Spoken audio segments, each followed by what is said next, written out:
afternoon, students. Yes, student, tell me, are you living or non-living? Yes, you are living. How can you say this that are you living? How can you say this that you are living?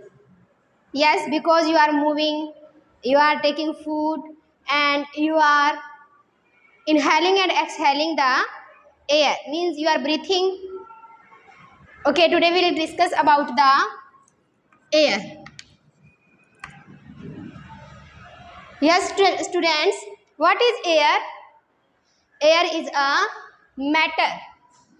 Air is a matter because it occupies space and has mass. Okay, because air is a matter, that's why it occupies space and has mass. I will show you that air occupies space. Look this balloon. In this balloon, what is present? Yes, the air is present in this balloon, and the air occupy the whole space, internal space of the balloon. And air is present everywhere. You know this, and air occupy the mass. Air has mass also. I will show you this that how the air has mass. Look this. There are two balloons. One is inflated and second is deflated. The balloon which is inflated is heavier than the balloon which is deflated because in the inflated balloon the air is present. That's why it goes downside because it is heavier than the deflated balloons. Then we can say that the air has mass also. And air is a mixture. Air is a mixture of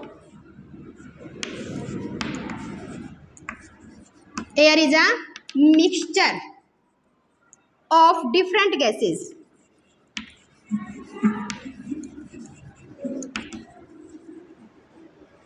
Like oxygen, carbon dioxide, nitrogen, carbon monoxide, water vapor, and ozone, etc. All these gases are present in the air. That's why air is a mixture, and you know that air is a matter and it exists in the gaseous state. And the molecules of the air arranged like this. There is a more space between the molecules of the gases, and there is a negligible force of attraction between the molecules of the air. Air is present everywhere.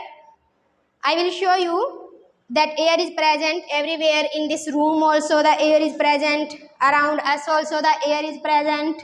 And in any empty vessel the air is also present. Look this glass. This is empty. Nothing is present except the air. How can we say that the air is present in the empty glass?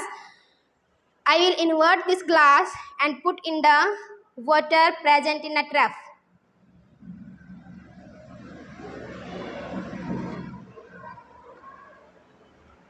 When I put the glass in the water, only the rim get wet because only the rim touch the water. Rim of the glass touch the water. Inside this is dry. Inside this is dry. It means the water not enter inside this glass. It means the air is present in the empty vessel also, around us also. Everywhere the air is present. And the air remains upside because you know that air is lighter than the water, and it exerts the pressure also.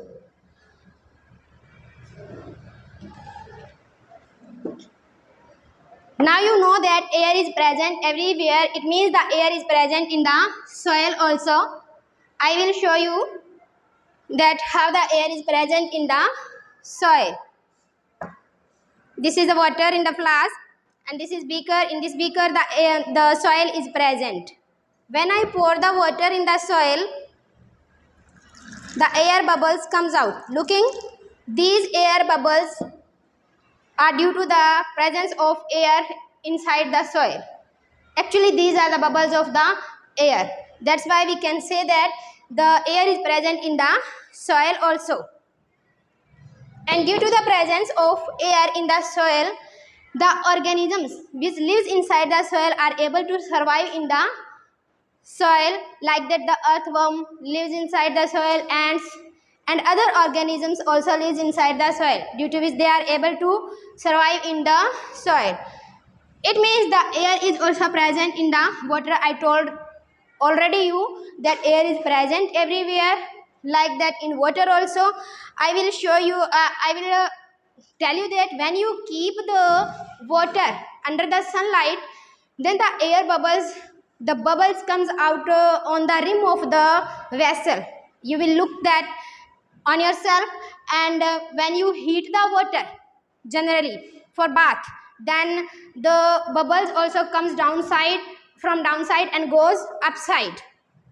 It means the air is also present in the water, and due to the presence of the air in the water, the living organisms, means the aquatic organisms are able to survive in the water. You know that the fishes and the turtles and the other organisms also live inside the water, and due to the presence of the carbon dioxide and oxygen and the nitrogen, the aquatic animals are able to survive in the water, because the aquatic plants takes the carbon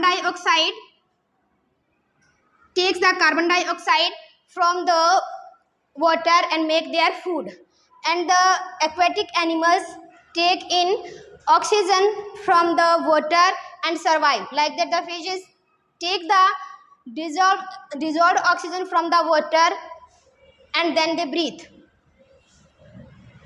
Air also exerts the pressure. I will show you this, how the air exerts the pressure.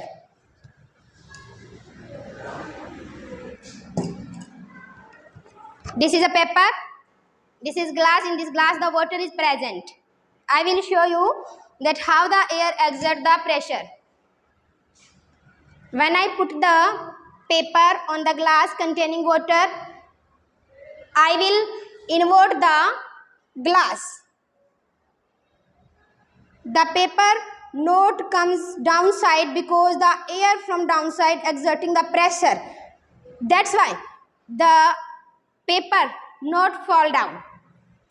The water also exerts the pressure, but the pressure exerted by the air is greater than the pressure exerted by the water.